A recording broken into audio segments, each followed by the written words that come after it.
Redditors who lived in secluded towns, what's the darkest thing that has ever happened in your town that everyone knew about but never talked about?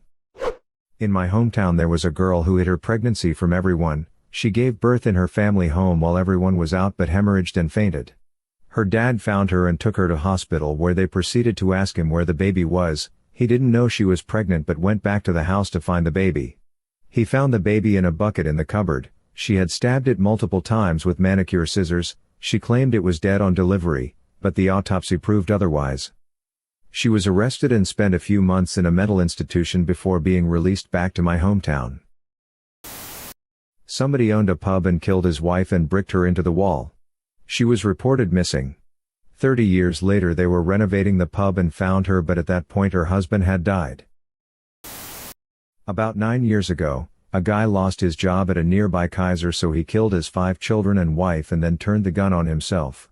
Before he shot himself, he faxed a letter to a news station explaining that the tough economic times we were living in left him no other choice, and also apparently indicated that he and his wife had agreed to this murder-suicide pact weeks before it happened.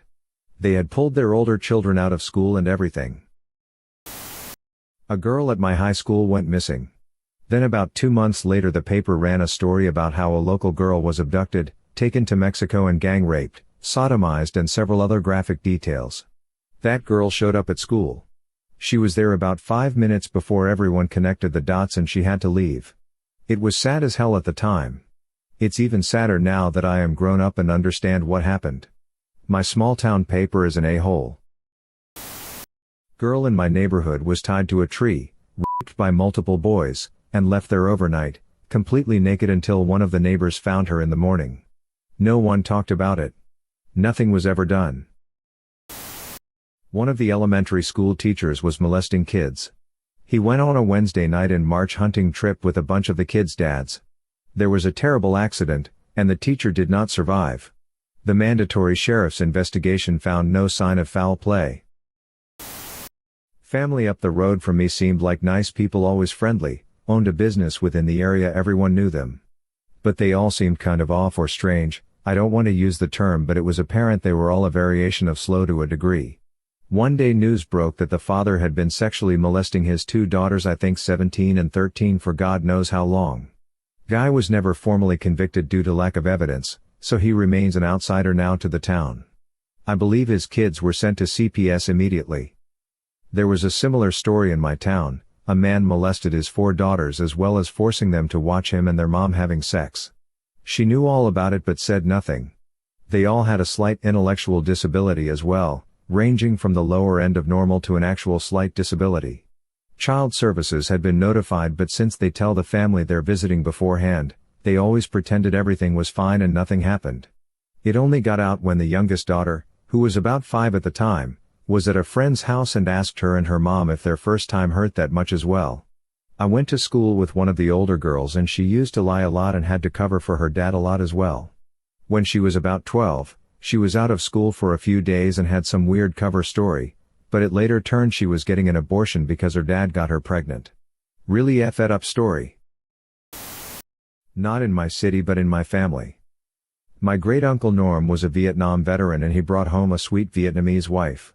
They were very happy for some time. He taught her English and she was very crafty. They had 2 sons that he loved very much. When the sons got older, she became jealous of how much time he spent with them and how much he loved them.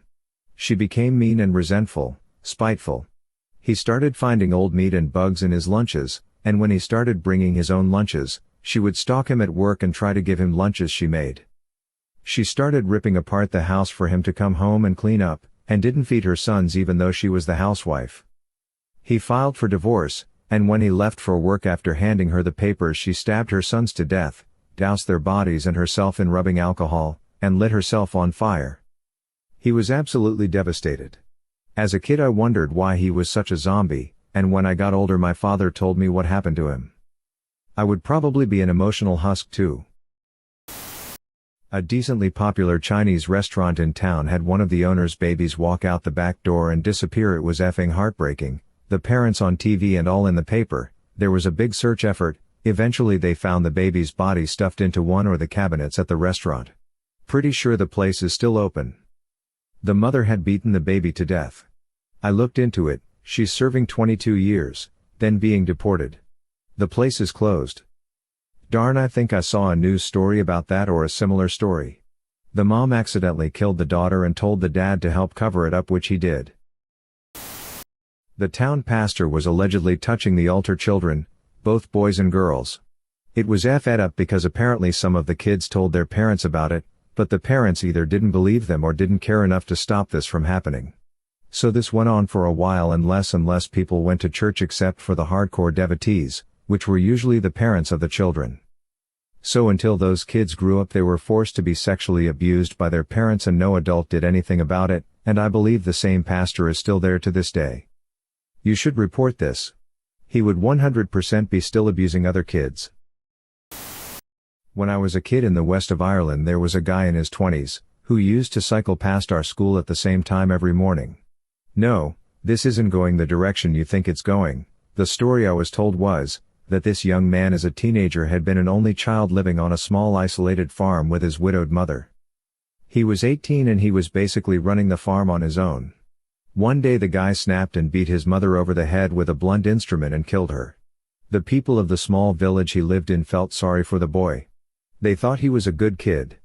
They felt that the mother had been an ogre who had made his life hell and what happened was very much out of character. So the murder was covered up on condition, the local priest stipulated, that the boy cycled about 15 miles every morning to a very well-known Marian shrine and said an act of contrition for what he had done. The mayor's daughter murdered her boyfriend and he covered it up. It was huge. I ended up moving out because it was just getting out of control. People started claiming the police chief knew about it, that the police weren't taking the matter seriously, that she had done this before, etc. It was insane. She ended up committing suicide and blamed it all on her father in the note, and he ended up serving the sentence after taking a guilty plea. It destroyed the community.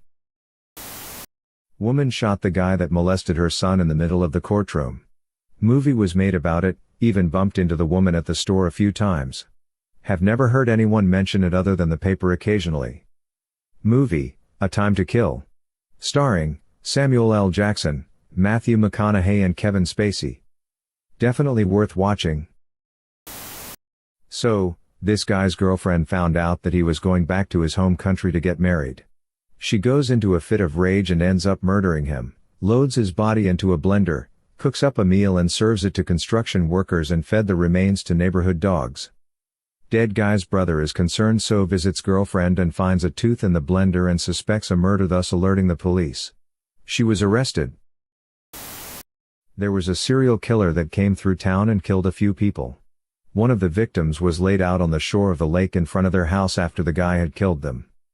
That plot of land has been basically cursed.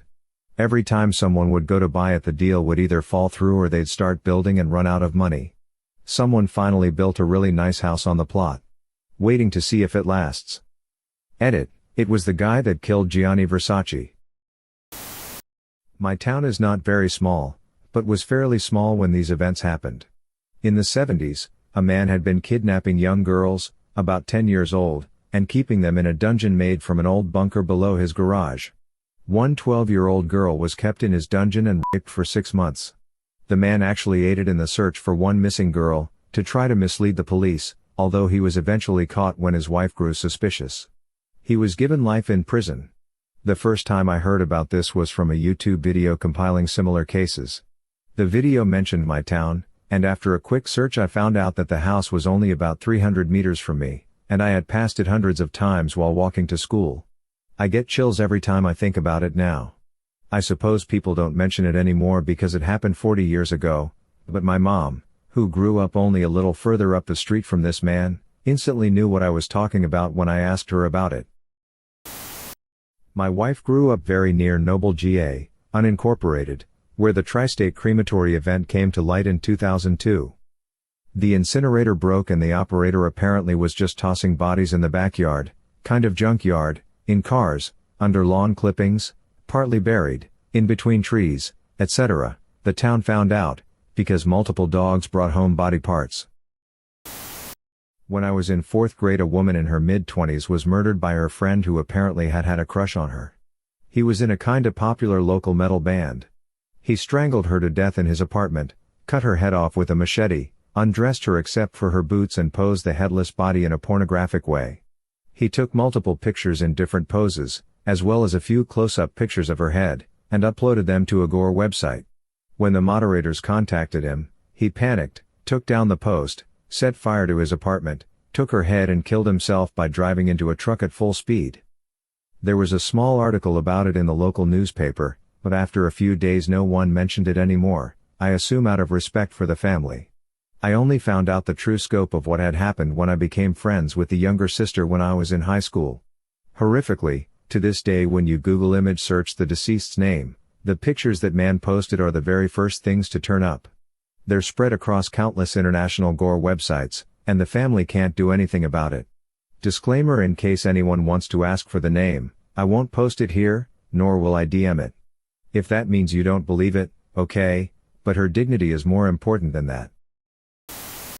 When I lived in Kenya, the police found a politician that had been tied up, stabbed and shot multiple times before being hung, not necessarily in that order I guess. The newspaper had a quote from the police chief saying, "It's the worst case of suicide he had ever seen. Don't want to make any accusations, as not to end up being suicided yourself."